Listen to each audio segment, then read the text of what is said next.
So it is time that we go from we possibly go from ordinary to extraordinary. This is the team we are dealing with. Movesets haven't changed, of course. Although that being said, I would like to mention now before we start that also I hope you don't mind if I save and then have a point to return to once this goes, or like if this goes sour. I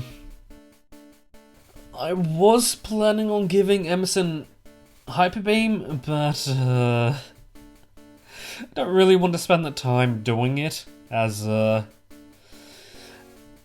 well, now we have a few more X-accuracies in hand. There's an even better move we can take advantage of. Although I think as I start, I will just quickly mention the quirk of just quickly check how much experience Kapisha needs. Okay, quite a bit. The interesting quirk that Hyper Beam has in Gen 1 is that if you KO a Pokemon on that turn you use it, you don't need to take a turn recharging. It's similar to in Gen 3 how the turn of loafing around slacking has to have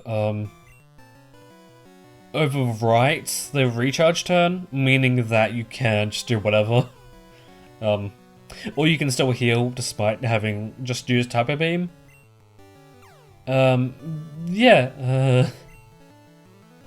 It's a good idea, although I feel like because of there's only like one way to get it, I'm just like it's not worth it, I think. Not when we have Horn Drill.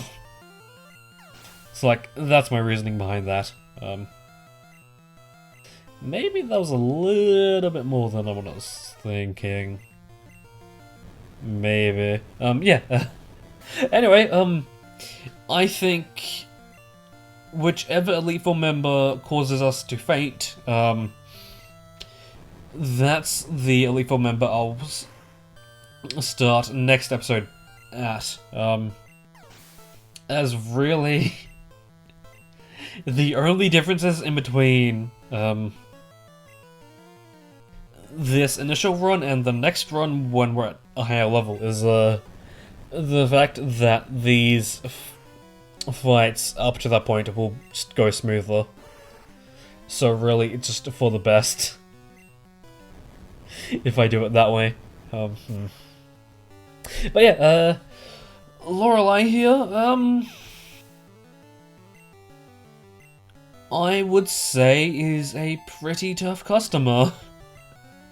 Especially for the very first Elite Four member. No, I kind of want to keep the buffs I have on Capiche. Even if we did lose the badge boosts, I think we could make do with the speed. That would be the perfect time for thingy thing to hit or to land. As Tri-Attack can either cause paralysis, burn, or freeze. Okay, good.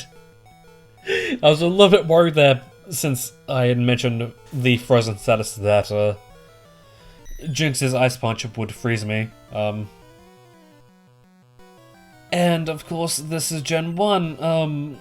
Freeze is a little bit broken. You can't naturally defrost. The only way to naturally defrost is to, I think, have a fire type move. And, apart from Senpai, we don't have any of those. And of course, using a healing item. Like a full restore. Or, I guess, full heal.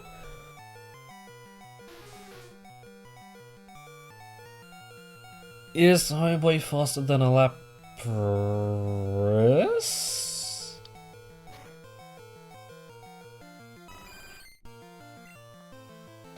Are you fucking kidding me?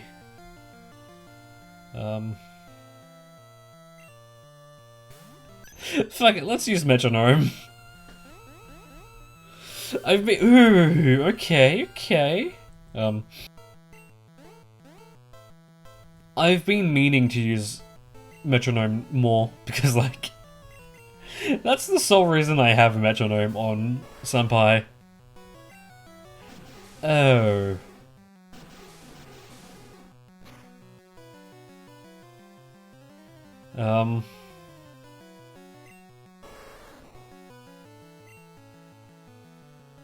Ouch?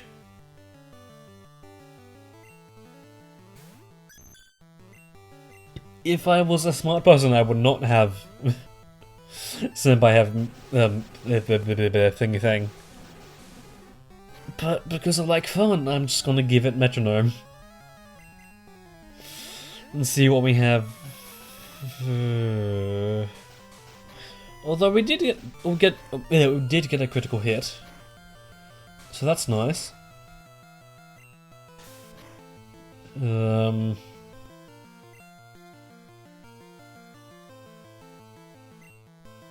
I'm thinking if Lorelei makes us faint, then I will just like cut back to the Lapras, hopefully in a better position. Maybe.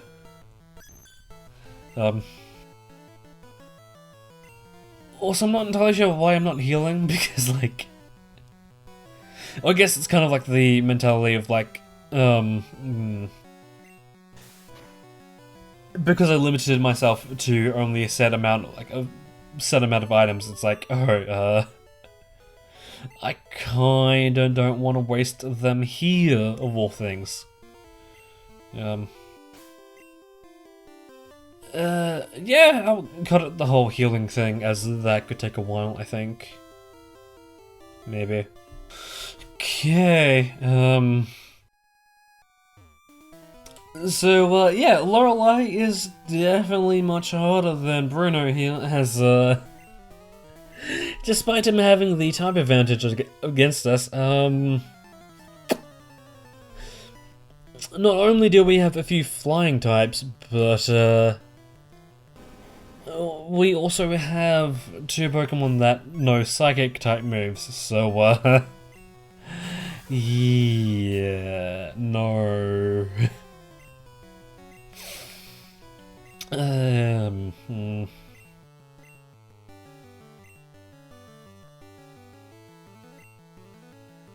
Now to ask the question if, Homeboy is faster than Hitmonchan. I was gonna say, like, it shouldn't be. But, we do have a specially defensive Homeboy, so... Special-wise, it can take anything coming its way.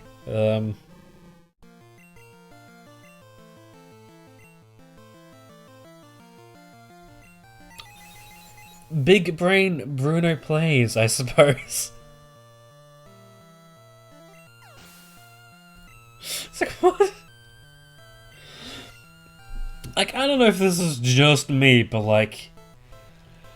When I see a Pokemon using a special move, my first thought isn't just immediately go and use it next defend. Like, I'm not sure what Bruno's thinking was there. And, yeah, despite Primeape and Poliwrath being good options for a fighting type Elite Four member to have. Yeah, no. Instead, Bruno has two Onyx. It's like, yes, Onyx, my favorite fighting type Pokemon. Oh my god. That's one way to kill Homeboy! And this is another way.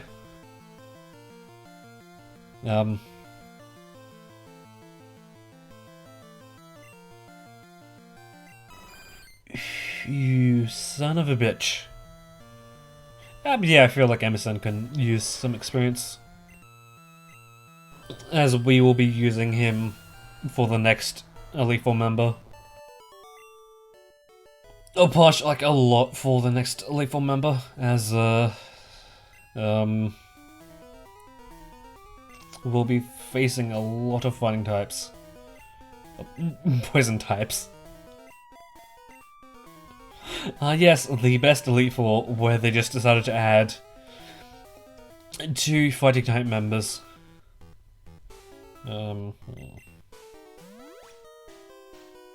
Like, I really want to know why they, forgot about Primeape and, Thingy Thing. Like, in Gen 2, I can kind of understand why he wouldn't have those Pokemon, since, like, both Primeape and Poliwrath were, Chuck's Pokemon, but, like... What? Genmon say what? Okay, here we... yeah, fuck it. Okay. Now, because of how accuracies work, we no longer have to worry about the Genmon misses.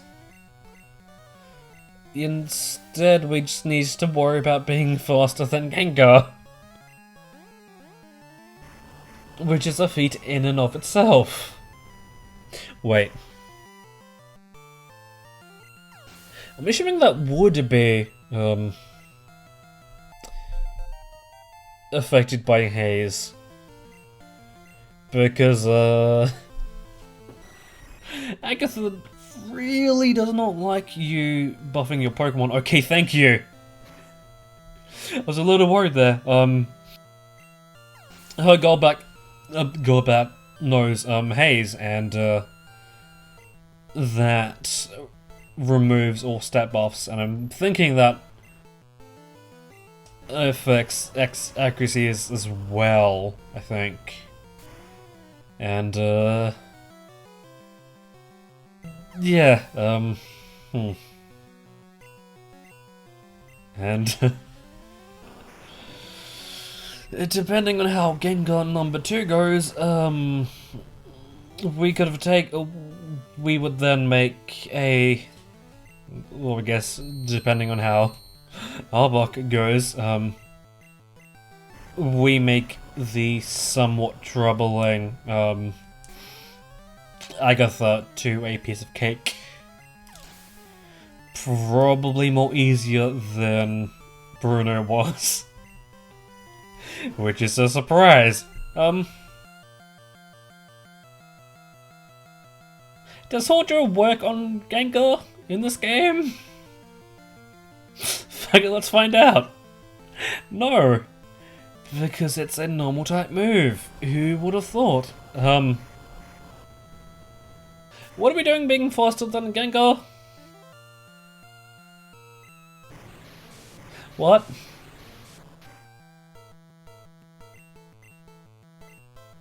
Excuse me? What? I knew Emerson was fast, but I didn't know it was that fucking fast. Yes. Speed and attack at 120. Fucking hell. Oh boy.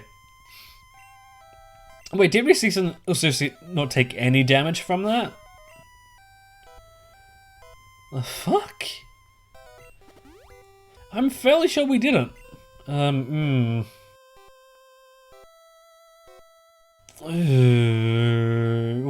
have a situation on our hands. It's a very not good situation.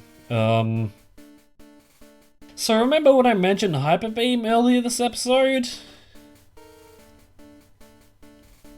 I'm fairly sure Lance's entire team knows Hyper Beam. And, because Homeboy isn't our fastest Pokemon, we, don't have a good way around that. In fact, I'm pretty confident in saying that, I feel like Lance might be our stopping point for this episode. Maybe. I guess in that case...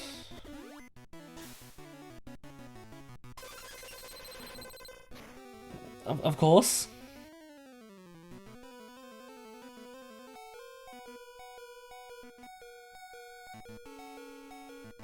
Emerson, buddy! You motherfucker!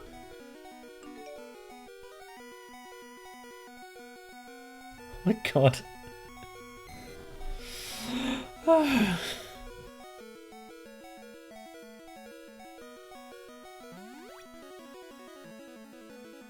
I really want to know the chances of that happening.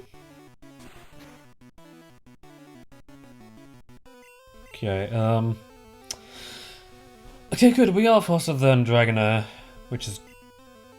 Yes! Emerson, you lovable bull! Oh, man. This is why I like being... Oh. Like, moments like that is why I like being criminally underleveled for the Elite Four. Just the moments of like, oh, I should be dead. Man,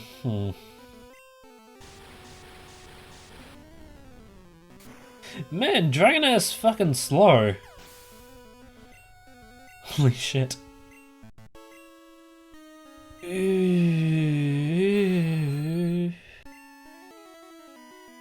So, yeah, I thought Gyarados was going to be our stopping point, but it might seem that Aerodactyl here won't be. What? Senpai, I love you. What?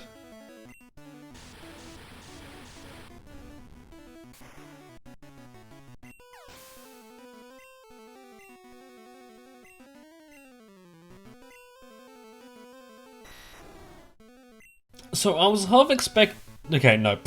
Senpai is not surviving this. I was like half expecting us to make it to Lance. I wasn't expecting to get like this far. Yeah, fuck it. Let's do this. Maybe possibly stall him out a Okay, I guess he really wants to be faster than us.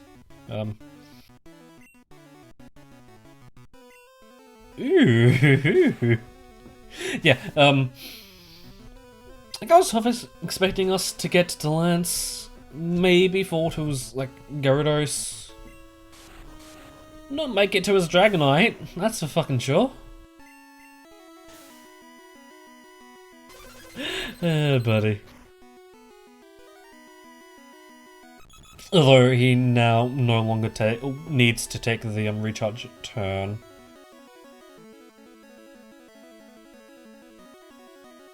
Let's see what you've got, homeboy. Do you have our max? Can you survive a Hyper Beam from fucking Dragonite? I doubt it. Yeah, of course it was a critical. Oh yeah, right. I never got around to explaining how critical hits work. Sideline my other thought. Fucking Max Revive, homeboy. The way the game does the damage calc is it doubles your current level. And depending on what the stats you would be at that level, it then uses that to decide the thing. Meaning that technically you can have like damage ranging from like over the 50% mark, like over level 100, and interestingly enough, there's even a like set level that a glitch Pokemon can be that if that Pokemon gets a critical hit, it would do like 1 damage.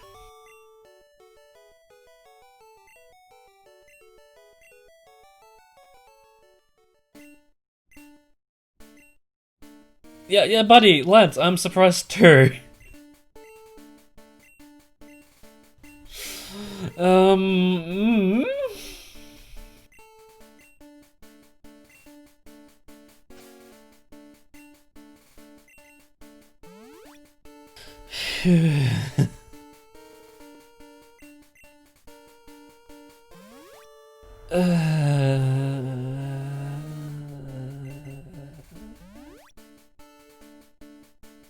I'm very nervous of what's about to come.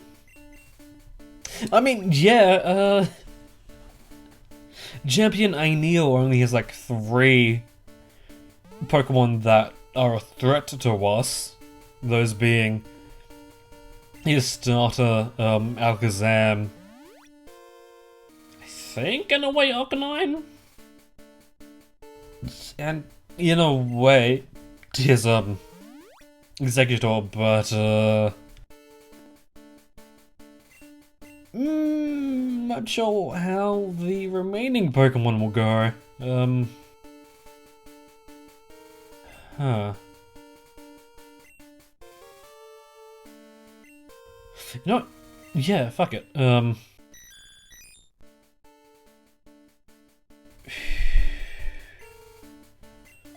So my plan is to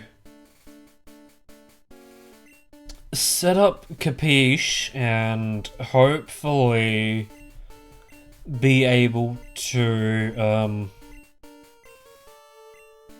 take down a lot of his team, or Aineo's team. Here's hoping though.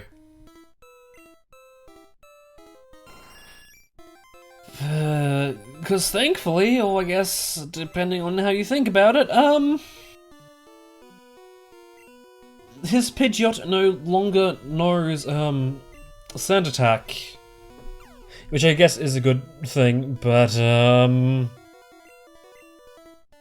in some ways, his Pidgeot is a lot less reliable to use to set up,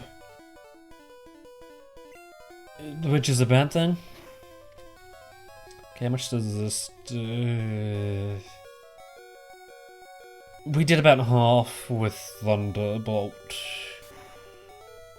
Okay, good. Of course the Alakazam is next. Okay, how much does this do? Nowhere near enough. Oof. Okay, ever reliable Emerson. Ooh.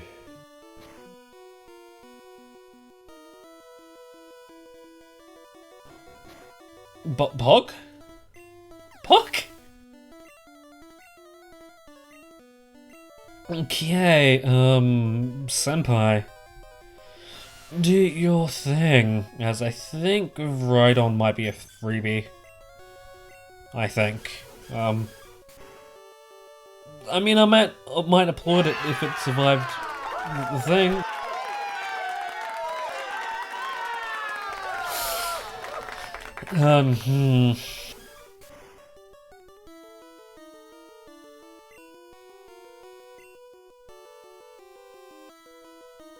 Do you know what I think?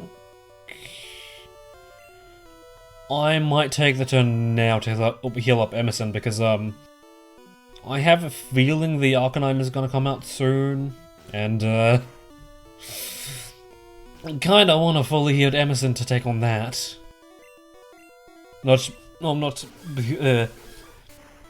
mention because I think after the Arcanine will come the Blastoise.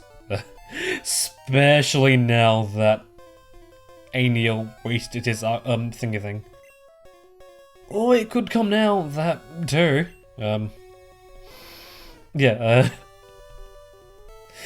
in chess terms, Aniel's starter is the king and his Alakazam is the queen.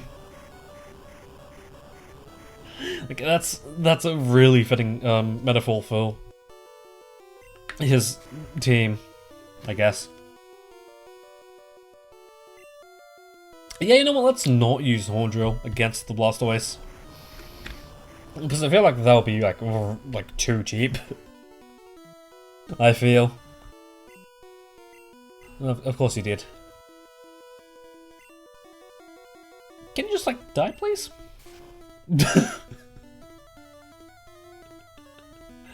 Not expecting to land that, holy shit.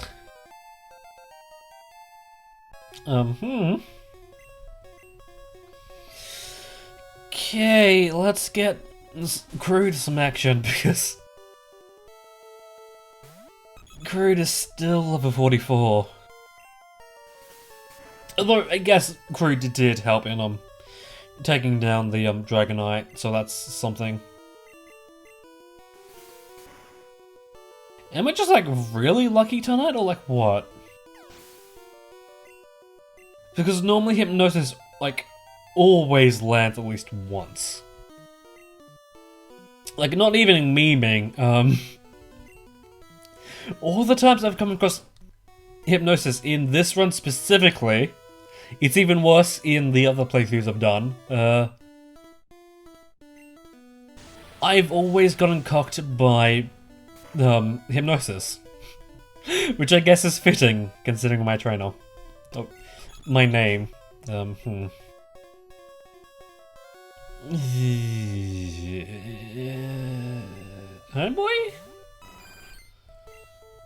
Can you do it? Can you?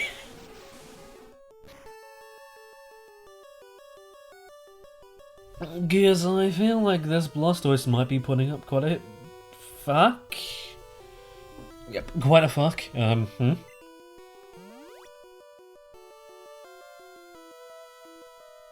don't really want to stall out, but kinda think that,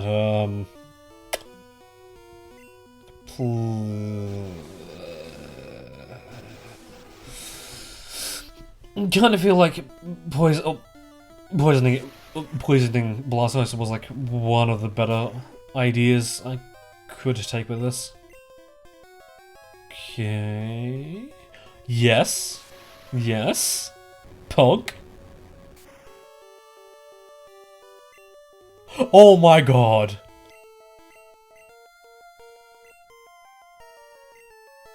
Fucking incredible. Oh boy, you fucking motherfucker.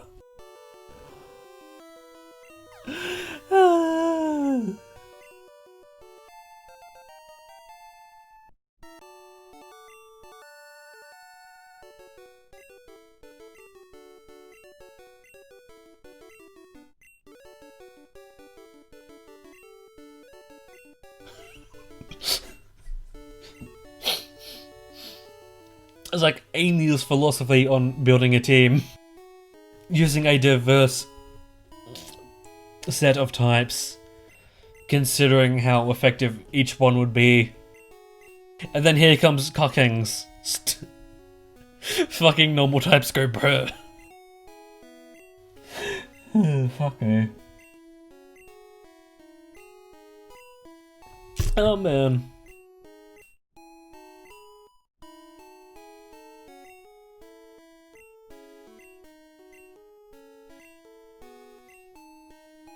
I'm really glad I recorded tonight. Because, like I said before, I was expecting to at least get to Lance. Not beat the rival!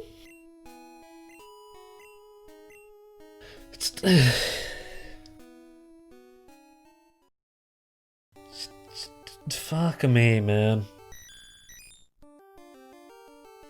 Capiche, you lovely set of data. Homeboy, you were true to your name, and you had my back. Mimi, you carried us the entire way through the entire game. Thank you. Senpai, you did serve as a senpai to most of our team. MSN, you really were that bull raging through a china shop. And Crude, you did a few things. Like a drawback. And yeah, that time was terrible. I blamed the fucking game corner. Okay, I guess feelings on the series as a whole. I guess I'll start off with the team. I did kind of mention that, like, earlier, that,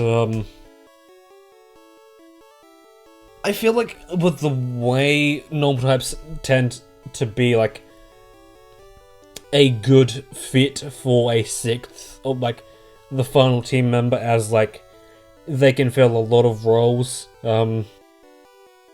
might not be the best idea for a, like, for a majority of the team, of a team, since, like, I said this before, we had two Pokemon that you could easily use as a flying Pokemon, and then for filler Pokemon, it's like a lot of the roles were overlapping. It's like, yeah, may not be the best in theory, but I'd say it works well enough. Also, I guess I did choose this as, well, choose this run specifically because it was an, challenge that was a good balance of being difficult and easy. Although I feel like it wasn't that hard. Just because of how Gen 1 works. Yeah, fuck it, I'll talk a little bit more. I think we can go back to the main menu after this. Okay, cool, we can. I feel like it was the right decision to just go ahead and do this, despite the fact that I had other plans for, Kanto. I'm not sure, but I think those plans might still be in place. Like, I would be down to, go through the, Gen 3 remix of this game. Just, again. Maybe not on this channel, specifically. But if a friend of mine wanted to do, like, a collab Let's Play, then yeah, I'll be down. I'll definitely be down. But yeah, I think that's about it, really. Well, yeah, I definitely think that this was a good Let's Play to, test out a, moving layout. Or like a, yeah. I guess dynamic layout. Since there's one Pokemon game that I'm kind of wanting to do soonish, only problem that it would be like I kind of want it to be even more dynamic of a layout than this, and if I didn't find a shortcut to how I edit these videos, then I get the feeling that by now I probably would have burned myself out on editing by this point. But because I did find that shortcut, it's like, hey, before editing these videos took like 3 hours, and now they only take like 1. Yay! But yes, despite this episode probably being called the finale, maybe, although I'm not quite sure what I want to name this because like I've got 2 good ideas. Yeah, this is not the end, as if we flash over to the normal decks, there's still 2 more entries left to fill in. And next episode, for the final episode, depending on if or not I want to do a few bonus episodes where I just catch the legendaries in this game. Give me the next Hyrule Warriors chapter and maybe the first few episodes of the next game I've planned to come on a decision about that. I think, yeah, I think that's a good idea. Until then, that's when I'll see you for possibly the final episode of Pokemon Blue, a normal monotype run.